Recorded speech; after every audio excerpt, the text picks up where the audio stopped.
Hello, I'm here to go through how competitive intelligence can help you grow and go international and develop a roadmap to do that.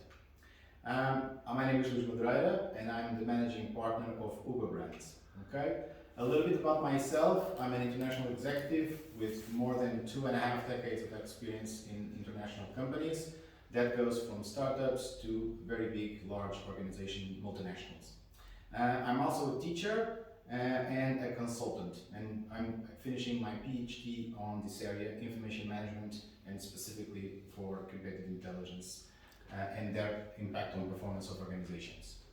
So my company actually helps companies navigate their competitive environment, and this is basically what we do, and we try to do this by presenting the different alternatives that companies have in going and developing their business, most of them international. So let's see the overview of what brings us here today.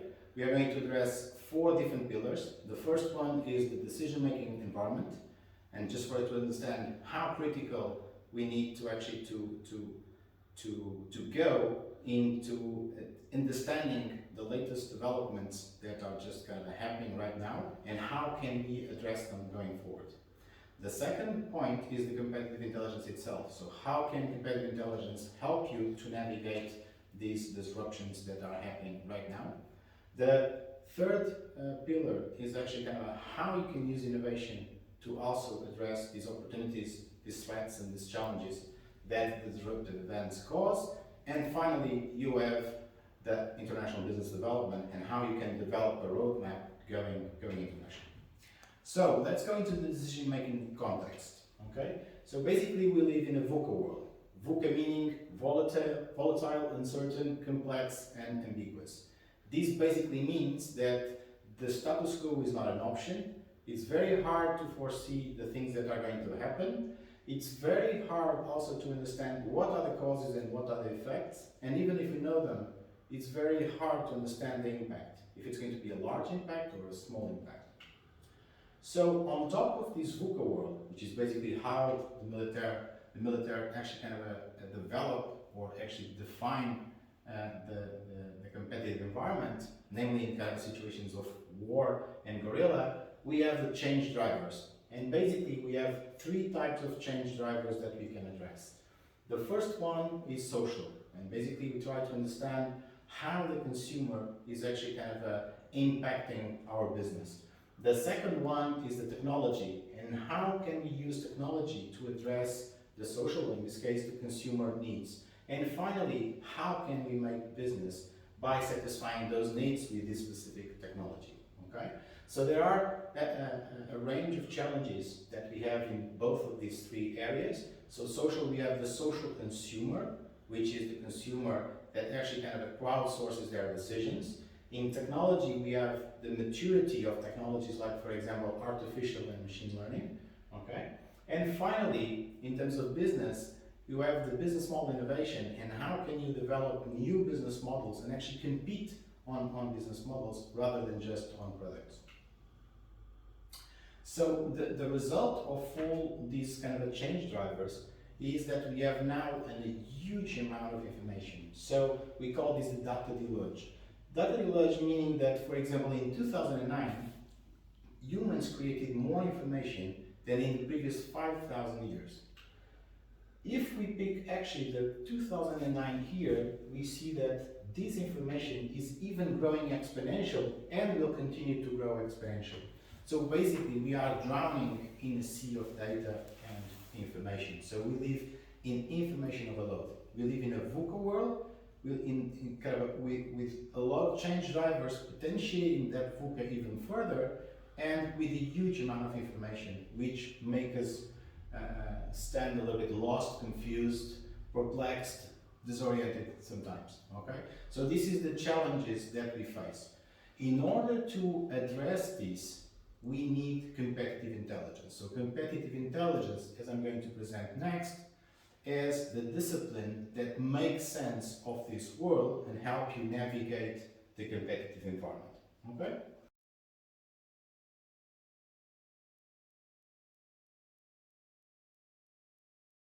Okay, so let's see how competitive intelligence can help, and can help in kind of in a lean way. So basically having a one pager for us to understand what it can do for us.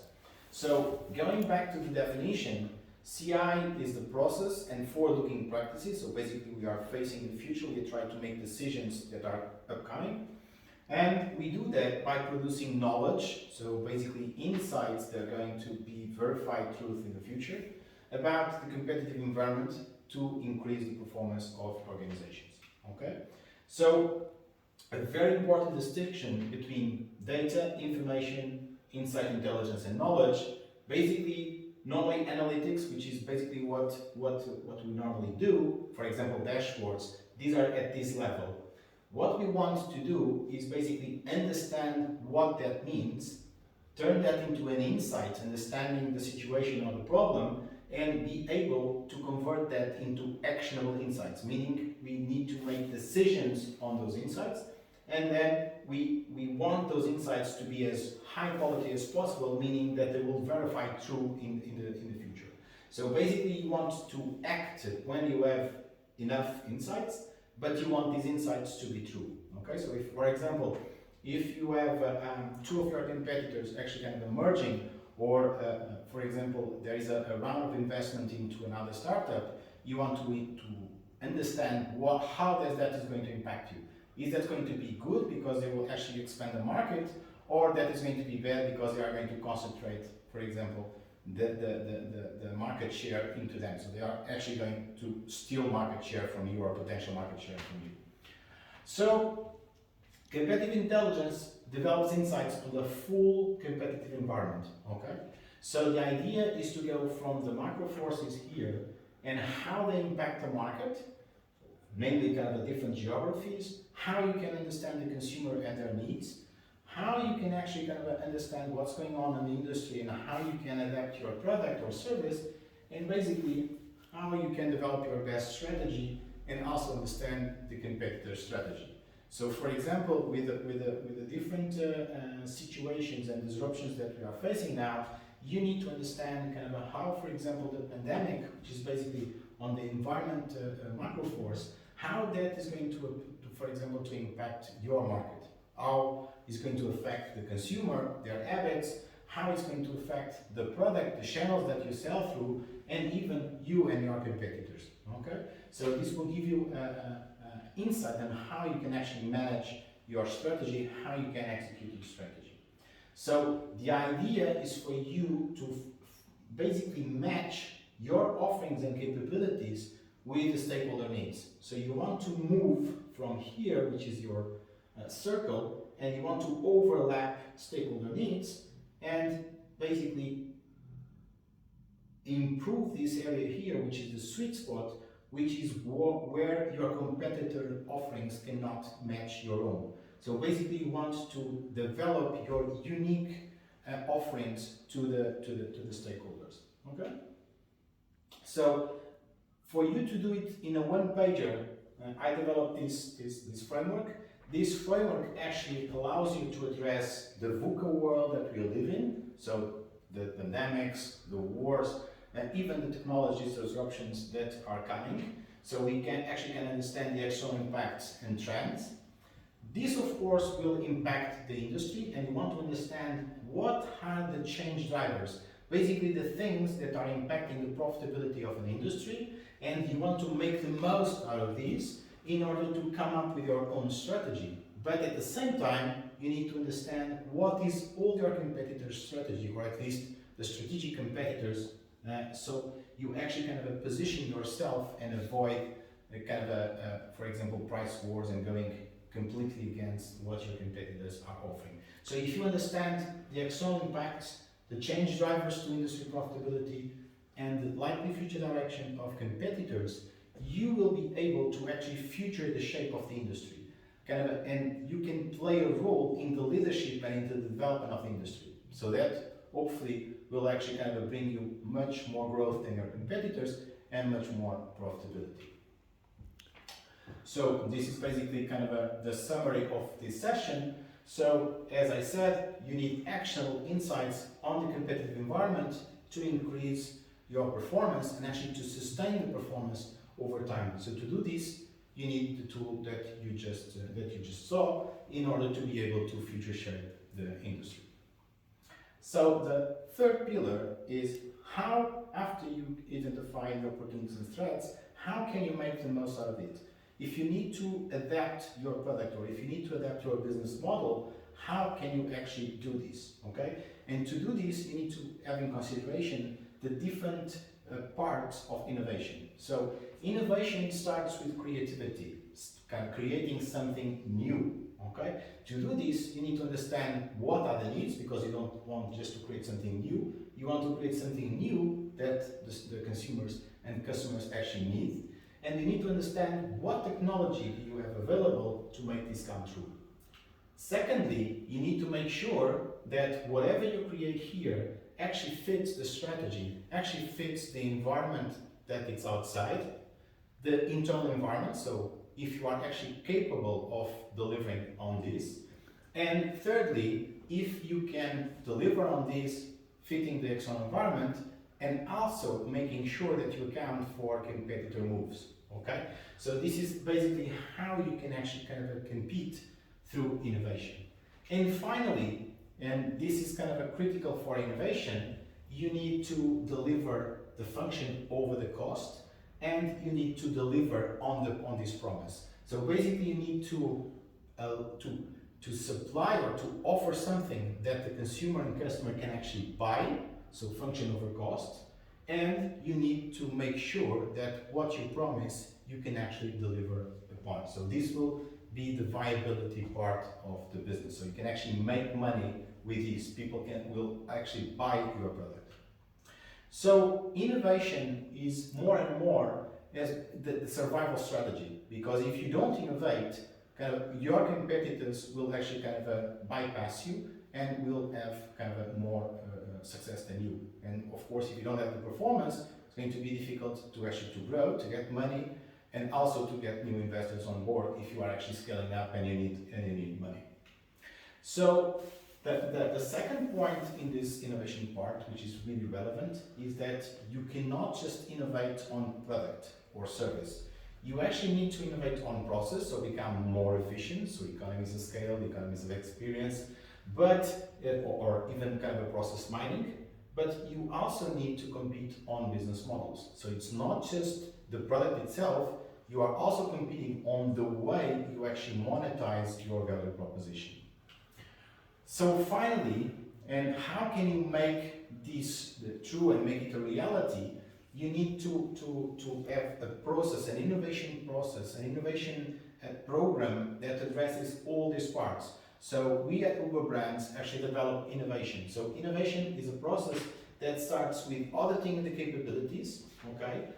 Actually kind of addressing the front end, which means creating the ideas, identifying the needs that actually allow you to be relevant, and then converting these concepts, these ideas, these concepts, these projects through the project development and coming up on the other side with a launch phase, which is basically kind of bringing that product or service to the market, or even a new business model.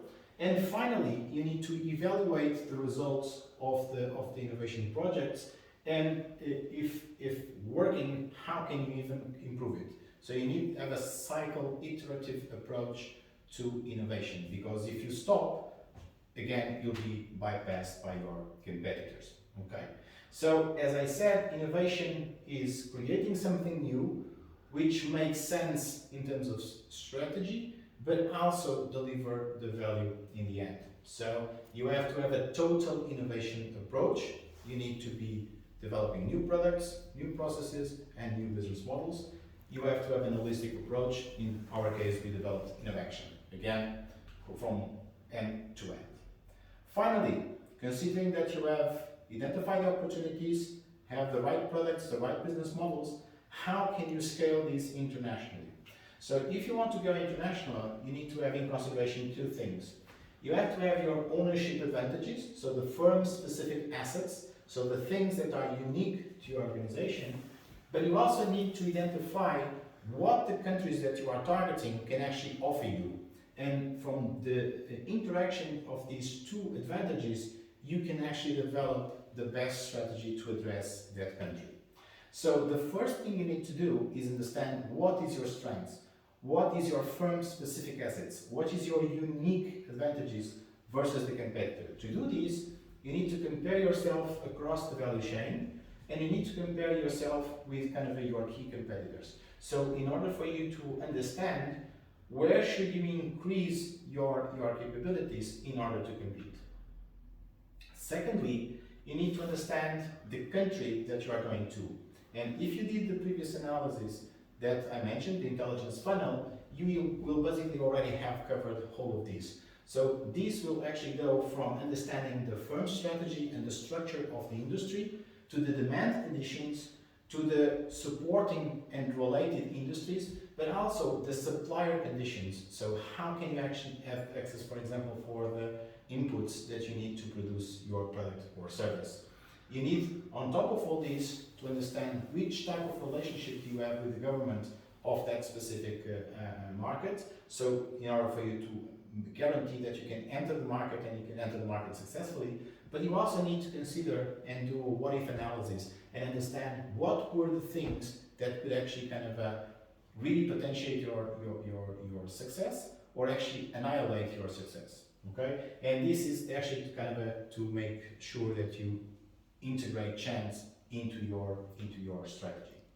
So once you have understand what you can do, how can the country that you are targeting can help you as well, you need to define how you enter that market.